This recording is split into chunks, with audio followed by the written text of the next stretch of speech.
Welcome to episode number 332 of the Beyond Social Media Show, the podcast for all of you marketing, advertising, public relations, and communications professionals. You can find us by searching for Beyond Social Media Show.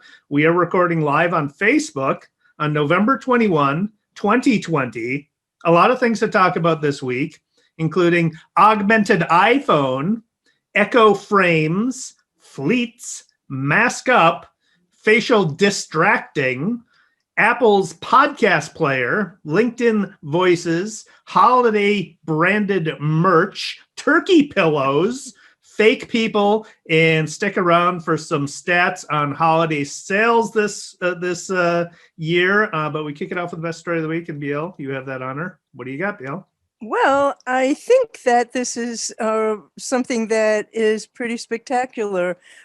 Instead of headsets, Apple's mission is to make AR a part of the equipment that we use all the time, and stuff like your iPhone. So this is from a CNET story by Scott Stein, and it was an exclusive of his. And he spoke to Apple executives, and they were saying that iPhones and iPads are transforming into world mapping, object scanning tools, and that matters much more than glasses right now. And basically, Apple's LiDAR, which is, you spoke about that in a couple of weeks ago, didn't you, Dave?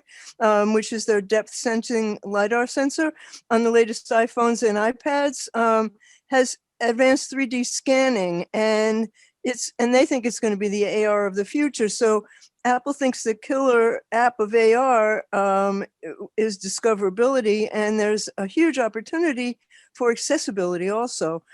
So AR can literally expand your senses.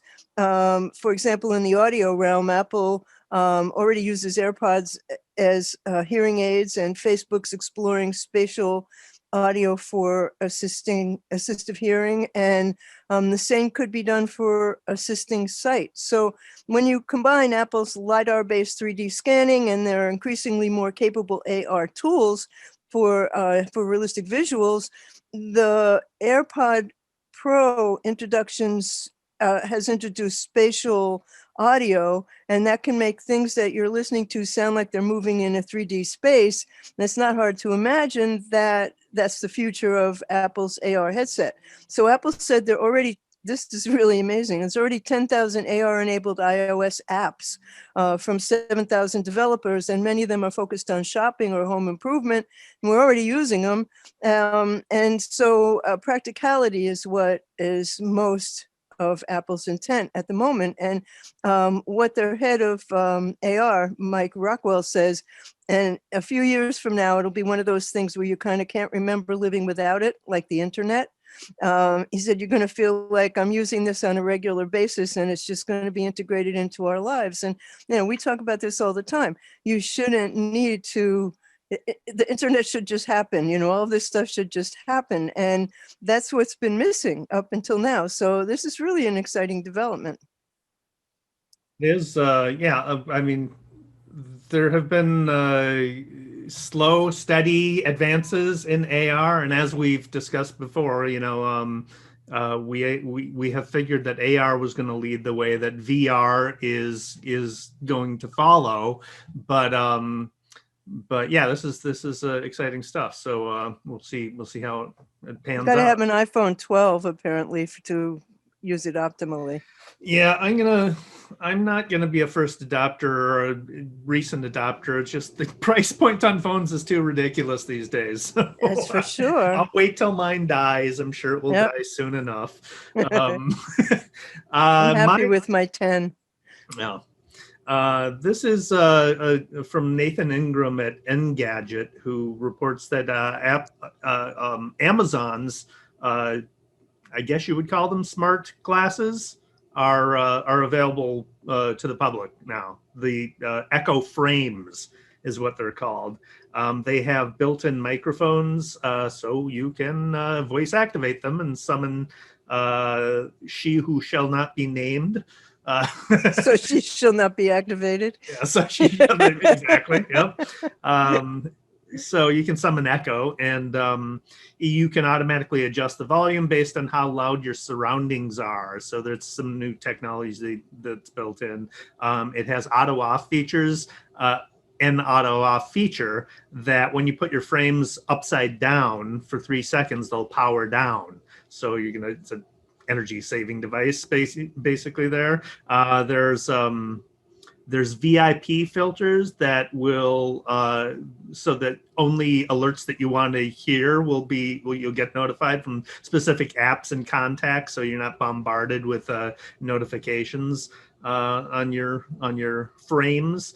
They've added support for group messages and calendars, and they're instead of the demo version, or the first version was only available in black, but now you can get them in tortoise or blue options as well. They cost $250, and you can pre-order. They'll be shipping by December 10th. So that's kind of an appealing price point, better than the $1,500 Google Glass that you loved so much. Yeah, exactly.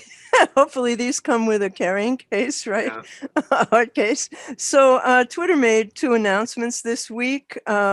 These are from stories in The Verge by Nick Statt and Jay Peters. And Twitter announced their new disappearing fleets and a Clubhouse competitor on Tuesday. So you made a fleet, I saw it. They disappear in 24 hours, but they're only available on mobile. And any mobile user, regardless of where they live or what platform they're on, has access to the disappearing messaging, which is just like Instagram. And it'll sit right at the top of the timeline in a row of story-like bubbles, which I find annoying, to say the least. But you can share text, tweets, videos, photos. You can customize backgrounds and text. You can have stickers, just like Instagram.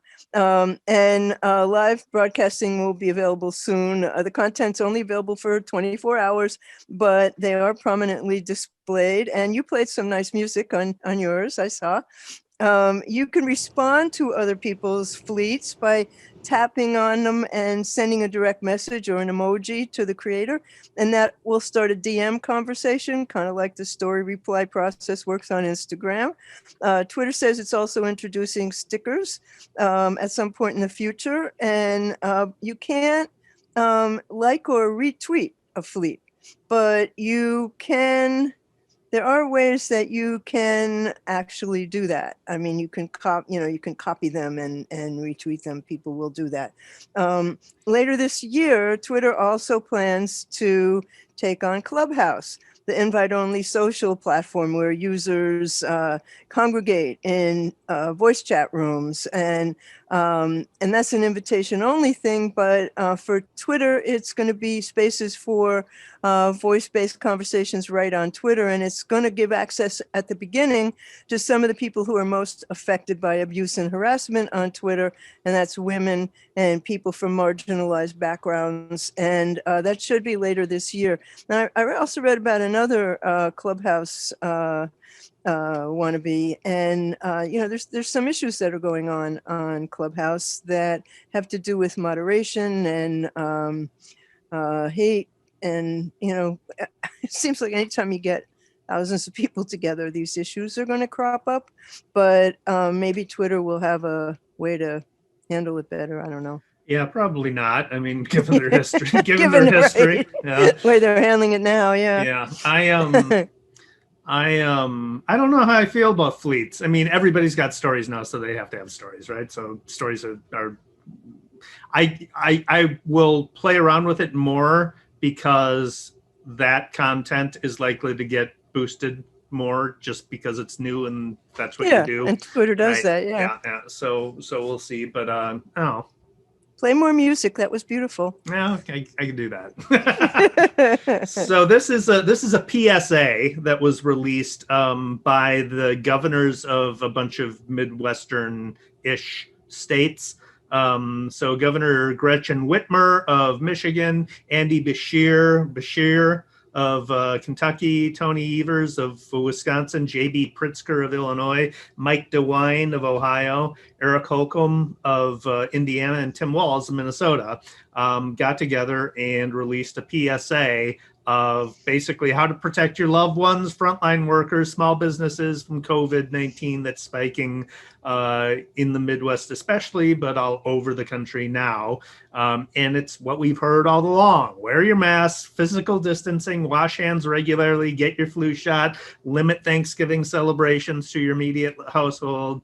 And it ends by each of the governors from each state saying mask up for their state. So Tim Walz said, mask up, Minnesota. But I thought it was, they're Republicans, Democrats of these Midwestern states banding together to produce a PSA. And, I guess there's some things that we can't agree on. Hopefully more people That's do. definitely a good sign, Yeah.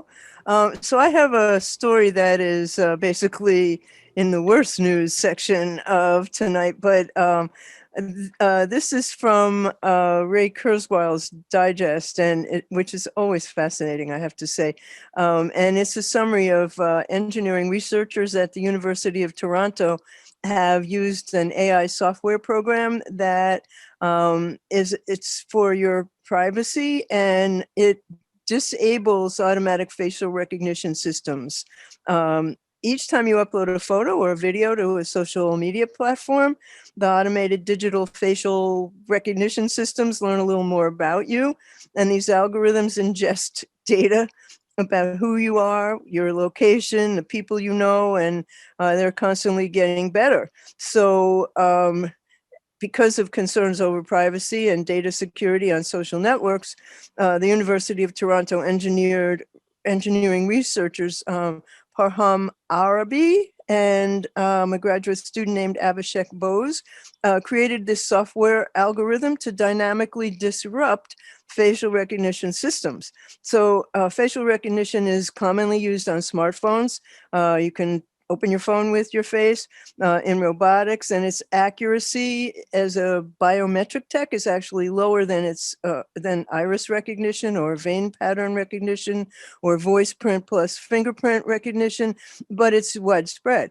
And it's used because it's contactless and non-invasive, and it's especially used for video surveillance and automatically indexing images, which you have talked about. We have talked about this before as well.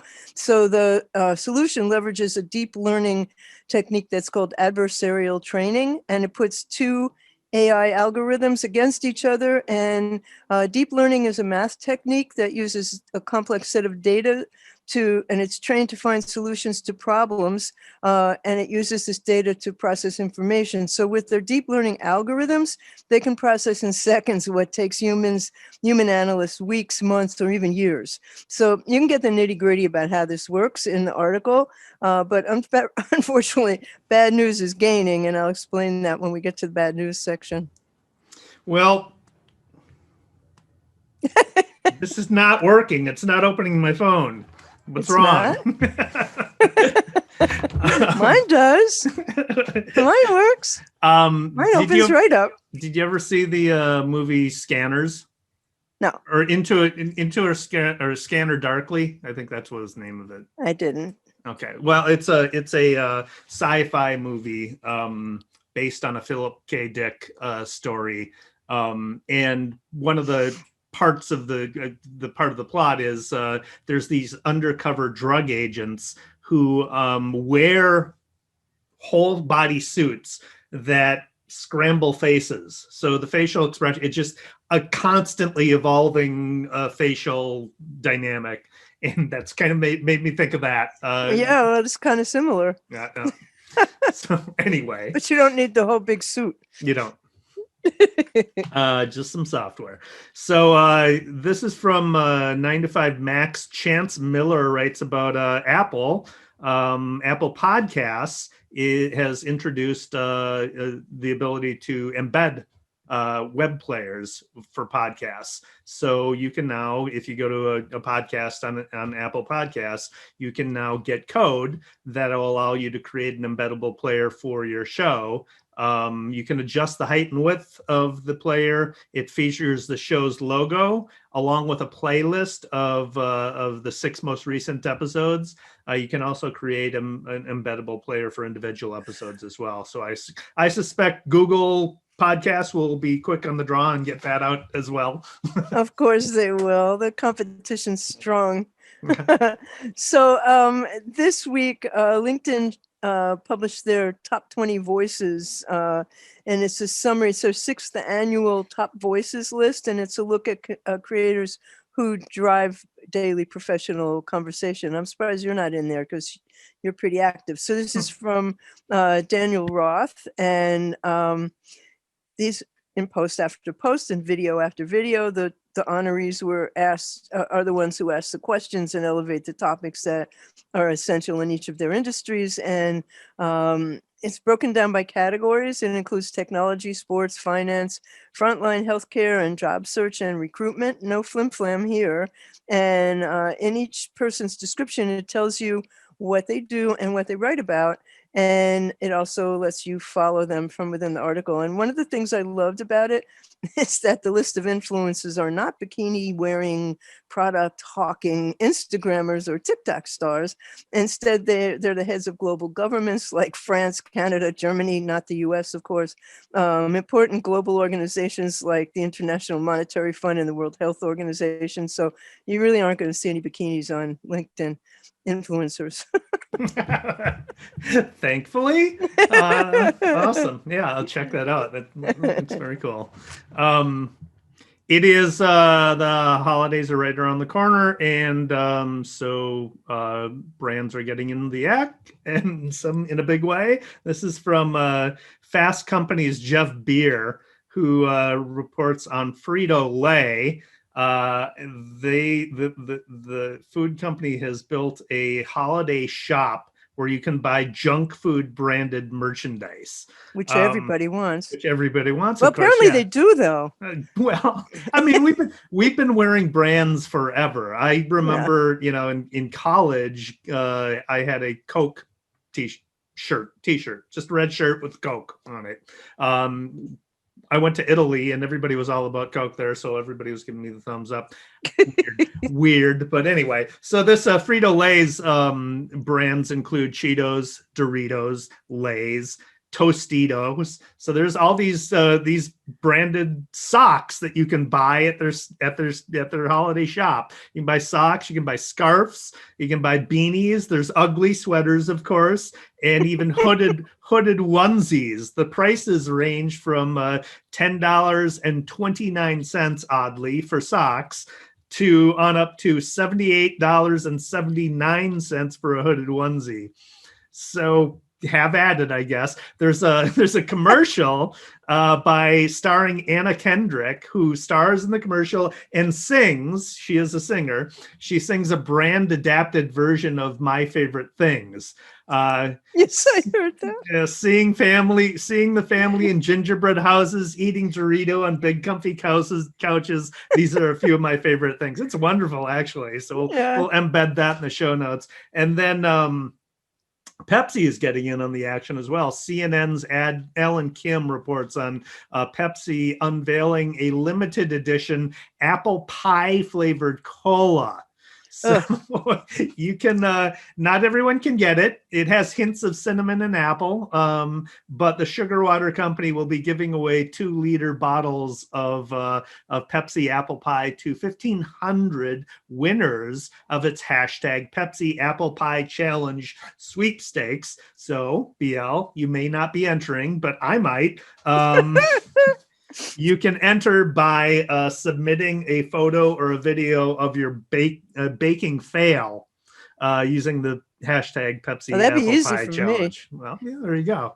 You don't have to put much effort into it then. You're right.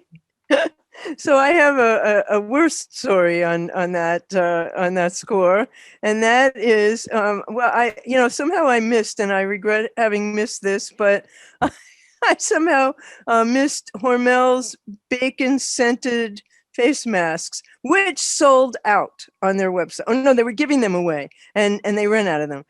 So Arby's has a $59 deep-fried turkey pillow, and it's sold out, which is why it's in worst. So I saw this on TV. So they have an unpatented deep-fried turkey pillow. It's kind of a sleep mask cloud and it's in the shape of a turkey, and it goes over your head, and so covers your eyes and gives you something to rest on the pillow. And and their tagline is, it's like sleeping inside a cozy turkey, which is disgusting. But it's sold out just like bacon scented face masks. So it's a pillow that looks like a deep fried turkey. Is that what I'm? Totally. Oh my Hmm. God. And it's huge. And it's It's the sold size out. of a turkey, and it goes over your head, and it's $60, and it's sold out. That's why I have it in worst. Yeah.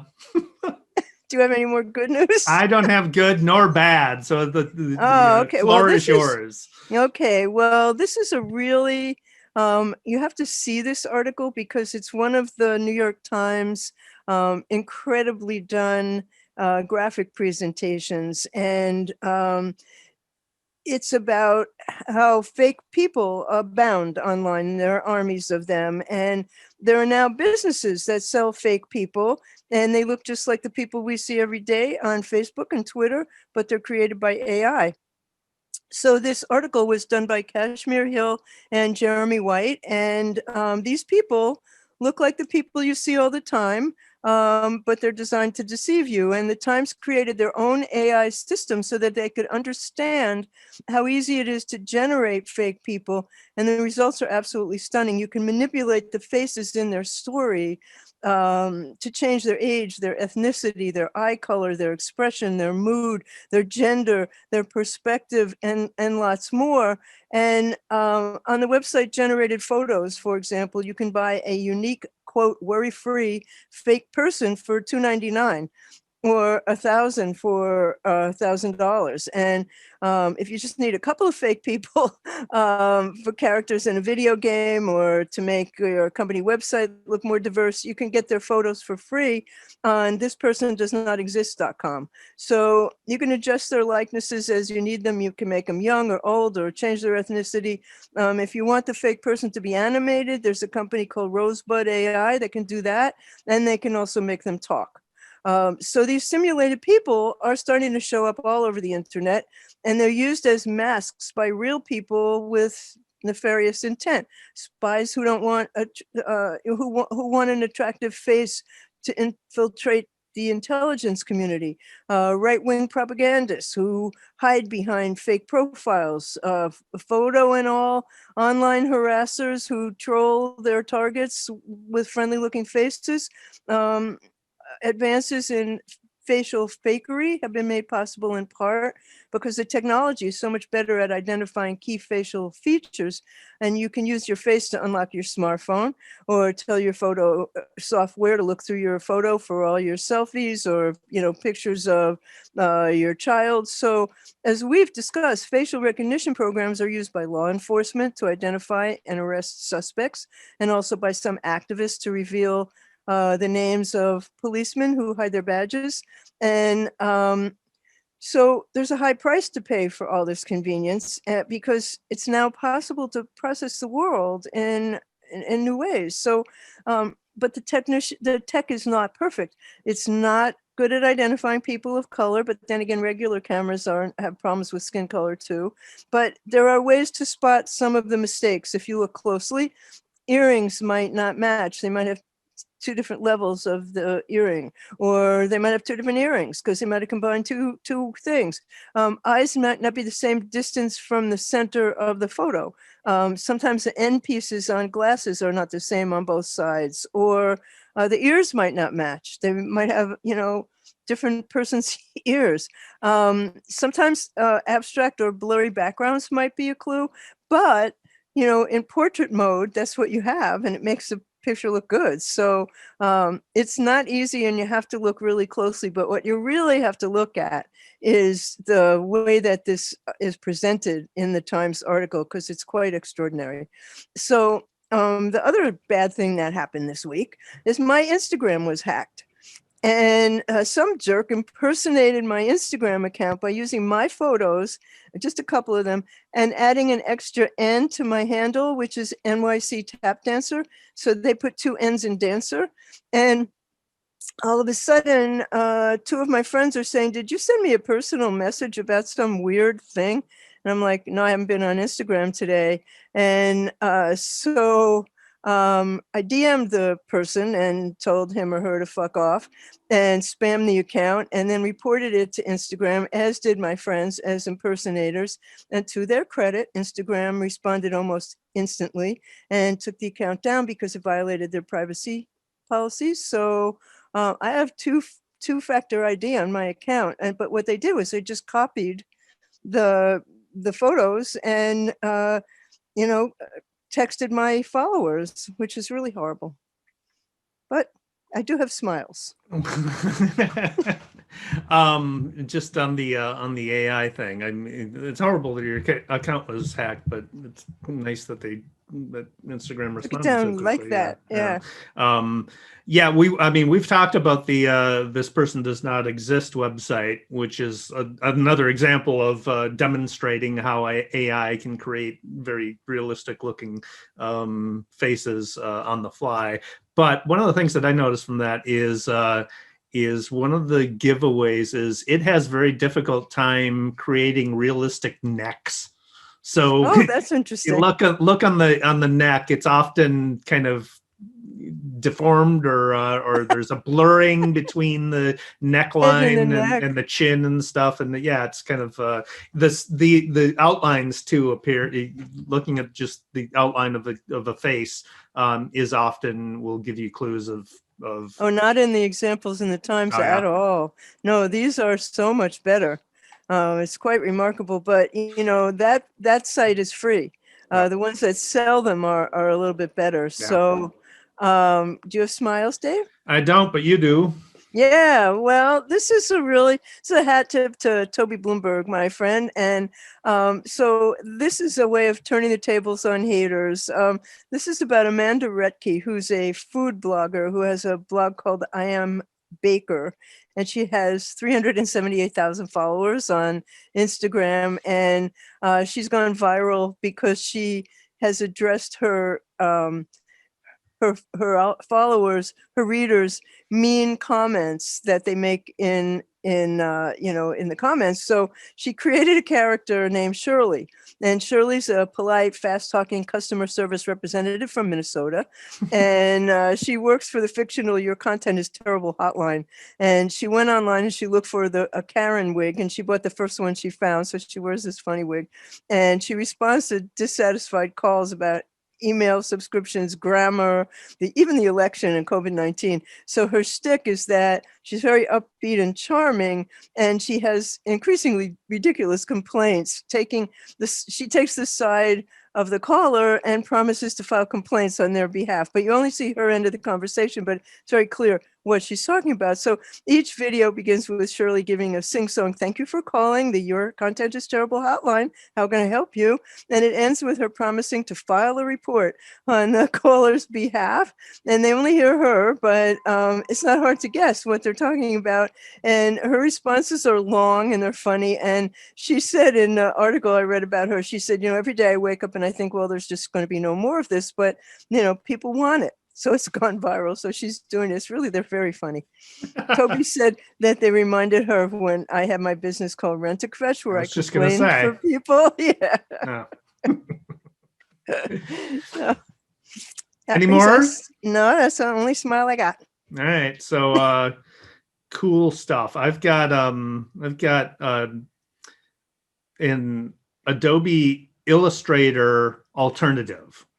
So Adobe Illustrator's, the default creative for creatives, but software for creatives, but it gets very expensive. So this is free. This is an alternative because it's free. It is called Inkscape. It is open source. It's available on Mac, Windows, and Linux, and it's free. And we'll put a link to it in the show notes so people can download it. What does it do? It's an Illustrator, Adobe Illustrator alternative. So it's a graphics program. I took a course on InDesign. I paid whatever, hundreds of dollars. And at the end of that course, I had absolutely no idea how to use InDesign. So this week I came upon Simple Search, which is a browser extension for Chrome and Firefox, and it highlights the traditional or the 10 blue ink search results that are provided after all the stuff from Google, after the ads and after the info boxes and all the other stuff, because they analyze 15,000 searches. It's from the markup, this article that I read, and it showed that Google gives as much as 75% of results to itself in results on the first page. So this will just get rid of all that and show you what the actual search results are in Google. So it's an extension. It's worth a try. It's kind of fun. Yeah, there's fewer and fewer sets of search results have just the traditional 10 blue links. There's more often than not, you're going to see videos or photos or podcasts or news or a map or tons of stuff. questions people are also asked, answers, instant answers. Yeah, it's you got to scroll halfway down the page just to find what you're looking for. Yeah. I do have another. Do you have another? I do. This is another software called Open Office Draw, and it is part of the Open Office suite of open source software. It's basically a replacement for Microsoft Office, but it's free, it's open source. And Draw is a program that you can use to create business processes and diagrams, things like org charts. You could use it for website wireframes, which is what I'll probably use it for if you don't want to pay for the wireframe specific software that Adobe offers. Again, another Adobe alternative here. It's open source, as I said. It's available on Mac, Windows, and Linux, and it's free. And we'll put a link to it in the show notes so people can download that too if they want. Oh, cool. So this is a course of tools for podcasting, and it's got lessons with objectives and accompanying. It's got a website, and it's got a real treasure trove of information about podcasting. It's definitely worth a look. So I have a link to it in the show notes. Very cool. I've got a pro tip.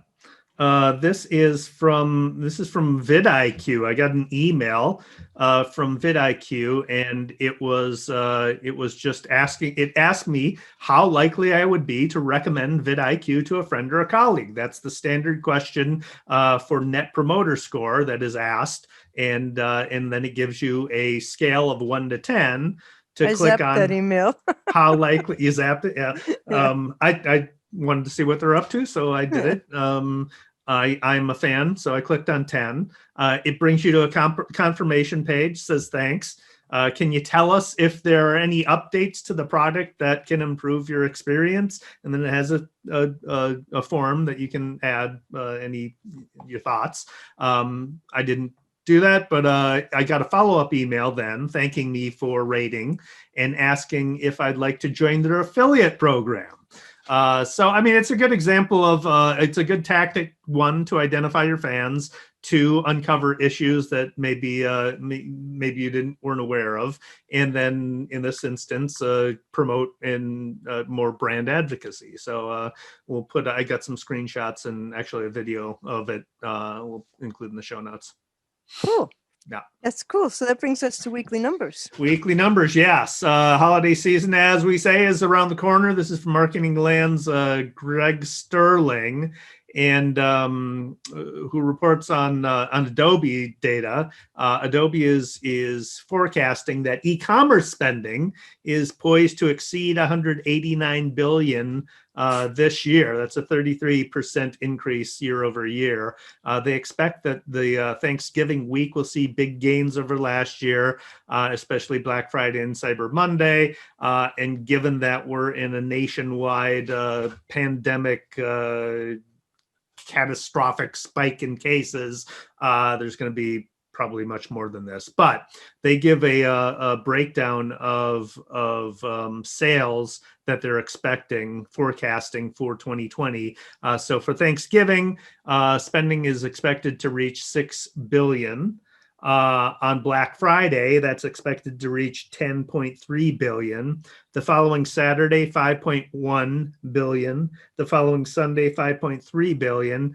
And then Cyber Monday is expected to reach $12.7 billion. And for context, Cyber Monday broke 2 billion. The first time it broke 2 billion was back in 2012. So Wow. massive spike and continued growth of e-commerce sales during the holiday seasons. The number that really got me was that 1 million people flew on Friday in advance of Thanksgiving, and there's just going to be a complete disaster after Thanksgiving. So it sucks, but that brings us to the end of episode 332. But before we close the show, we should I'm mention. going to tell you. Okay, all right. I thought you were going to. All right. I'm telling Go them. ahead. Okay, so that brings us to the end of episode 332 of the Beyond Social Media Show, and this is our last episode for the year. And when we come back in January 2021, we're going to change our format around a little, and we're going to add interviews. So we will let you know about that when we get ready to start it. But we're looking forward to adding some really smart voices, and the guests that we will seek will be people who can talk about trends, who can talk about really, big developments that are happening, who are real experts in the fields of marketing. Everything that we talk about will be marketing related. And so we look forward to bringing that to you. And in the meantime, find us by searching Beyond Social Media Show. And links to everything that we talked about tonight and every other episode are at beyondsocialmediashow.com. And we'd love you to let us know what you think. And so I am here with David Erickson, who is D. Erickson on Twitter, and he's D.E. Erickson on Instagram. And he is eStrategy on YouTube, and his wonderful blog is e-strategyblog.com. And I'm BL Achman. I am at What's Next on Twitter. My blog is What's Next Blog. YouTube is What's Next Blog. I have a website at blachman.com, and NYC Tap Dancer on Instagram, and Lucy the Rescue Puppy is there too. The show, BeyondSocialMediaShow.com. And on Twitter, we are at BS Media Show, because we don't always take ourselves 100% seriously. And you can listen to Beyond Social Media Show everywhere you get your podcasts: Google, Apple, Spotify, Stitcher, iHeartRadio. We're everywhere that podcasts are. And we'll be back in January. Thanks for watching. Thanks for watching. Happy holidays. Yeah, happy holidays. Happy New Year.